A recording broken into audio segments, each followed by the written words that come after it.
Hi, నా పేరు కామాక్షి. ఇప్పుడు తనుజని లోపలికి పిలిచారు. పిలిచి ఇదిగో చూడు, కళ్యాణు ఇలా చీటింగ్ చేసి ఆడాడు అనేసి వీడియో చూపించాడు. ఆ ఒక్కటే కాదు, ఆయన ఇట్లా షూ ఇట్లా కదిలిచ్చాడు. ఆ తర్వాత బన్నీ వచ్చి లైట్ ఆపేసినప్పుడు కూర్చోన్నాడు కదా అని అంటున్నాడు. అప్పుడు సంజన గారు వచ్చేసి తలలు దించుకోండి అని చెప్పి చెప్తా ఉంది. శ్రీయ దగ్గరికి వచ్చింది. ఆమెకి మాత్రమే ఎందుకు చూపించారు? అందరికీ చూపించేసి కెప్టెన్సీని రద్దు చేసి, అప్పుడు డీమాన్ పవన్ కి కెప్టెన్సీ రద్దు చేశారు కదా, అలాగే రద్దు చేసి మళ్ళీ పెట్టుండొచ్చు కదా. ఈ కళ్యాణ్ ఈ ఒక్క దాంట్లోనే కాదు, మన ఇసుక టాస్క్ లో కూడా ఇట్లా ఉంటే ఇట్లా పెట్టుకొని ఆడుతా ఉన్నాడు. అక్కడ తప్పు చేశాడు. అలాగే శ్రీజ తనకంటే ముందు వచ్చింది కదా, అక్కడ ఫౌల్ ఆడాడు.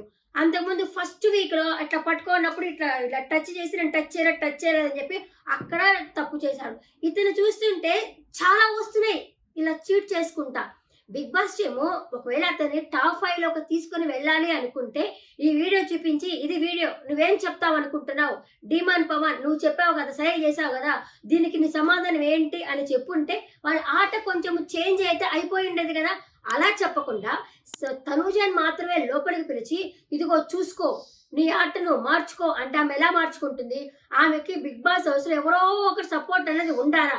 ఎందుకంటే ఎప్పుడు ఏడుస్తూ ఉంటుంది, ఎవరో ఒకరు వచ్చి ప్యాంపర్ చేయాలా. డాడీ లిటిల్ ప్రిన్సెస్ ఆమె.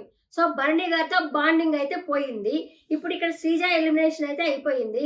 ఇక ఎవరు తోడు ఉంటారు అతనికి, కళ్యాణ్కి? ఖచ్చితంగా ఆ అమ్మాయితోనే పోతాడు. రేపు ఇంకెవరైనా ఆలేకే చిట్టి పీకర్స్ అమ్మాయితో పోతారో మనకి తెలియదు, కానీ ఖచ్చితంగా తనూజతోనే ఉంటాడు. ఖచ్చితంగా ఇంకా బాండ్ అనేది ఇంకా పెరుగుతుంది.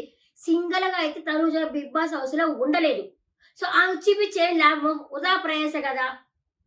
అది ఖచ్చితంగా వాళ్ళని అడిగి వాళ్ళు ఏం చెప్తున్నారో చూసి, లేకపోతే కెప్టెన్సీని రద్దు చేసి ఉంటే బెటర్ అనిపిస్తా ఉంది. మీరేమంటారు?